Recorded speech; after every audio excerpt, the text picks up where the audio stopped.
Spooked by the clatter of the helicopter, the bighorn sheep was in full flight. I watched him run, 150 pounds of compact muscle behind a set of thick, curled horns, bounding over fallen pines, dodging snow-covered boulders, and busting through scrub brush like a fullback seeking daylight. It was March 1998. My pilot and I were an hour into our annual bighorn sheep census, conducted each spring after most of the snow disappears from the slopes and canyons in Montana's Beartooth Wildlife Management Area. The chopper was spinning, circling, and buzzing the canyon walls like an acrobatic mosquito looking for a way through a bug net. From any vantage point, it's stunning country, but seen through the clear bubble cockpit of a Hughes 500 helicopter, it was downright sublime. To the south was the limestone labyrinth Lewis and Clark dubbed the Gates of the Mountains. To the west, the 6,792-foot profile of a reclining behemoth in the Sleeping Giant Wilderness Study Area, his feet toward the Continental Divide, his craggy face eyeing the gates. In between, a twisting aquatic cleaver, was the mighty Missouri River. In 1805, Meriwether Lewis, the first man with a quill pen to gaze upon this stretch of river, raved in his journal about the most remarkable cliffs that we have yet seen. These cliffs rise from water's edge on either side perpendicularly to the height of 1,200 feet. The towering and projecting rocks in many places seem ready to tumble on us. Shoddy spelling aside, the good captain's description remained spot on 2 centuries later.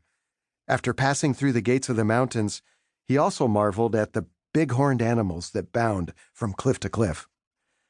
While I appreciated the landscape, glancing from the map to my clipboard, to the ground, and back again in a bucking whirlybird, left my guts in turmoil. With both side panels open, the cockpit was freezing, the stench of aviation fuel overwhelming, and the din of the rotor blades nearly deafening, even with headphones on. While I get nauseous on virtually every aerial survey I do, I've learned a few tricks along the way.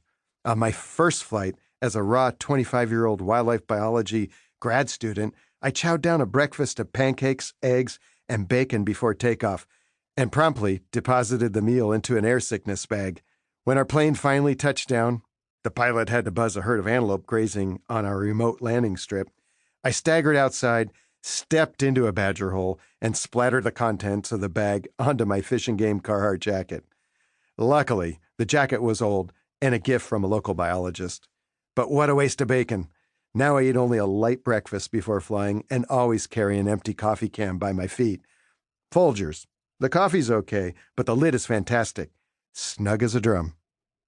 On this flight, the bighorn ram that had been scampering up the mountainside at a right angle suddenly swerved toward a fissure in a rocky ledge, sand flying under his hooves. That's weird, I thought. Why would it change direction so abruptly? Then I saw the answer.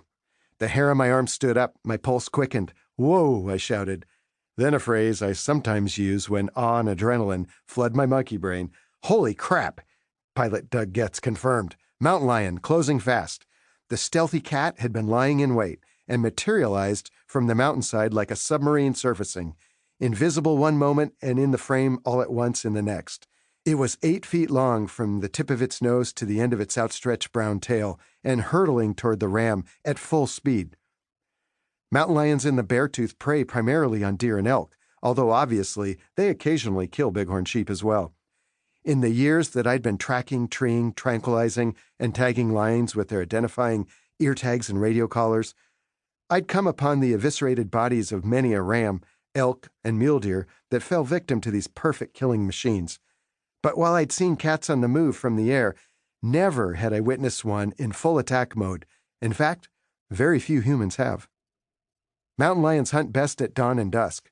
We biologists call this twilight lifestyle crepuscular, and cats are especially well equipped for these low-light conditions.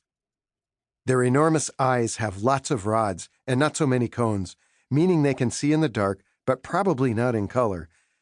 When teaching school children about wildlife, I often pass around a skull, ask them to describe the bear skull, and every one of them says the same thing, teeth. Ask about a mountain lion skull, and they say eyes. Those 2 massive holes tell the story of how these lions hunt. Solitary, stalk ambush predators, Mountain lions surprise their prey from behind, raking the flanks before crushing the throat for a swift kill. Known to some as the ghost of the Rockies, their stealth and amazing athleticism, along with their shadowy life in the dusk and dark, help explain why they are the only large cat on the planet not dwindling in numbers. In fact, they've been able to reclaim some of their former habitat in recent years, with lone dispersers migrating as far east as Connecticut. Remarkable, though they have yet to establish viable resident populations in the east, outside of Florida.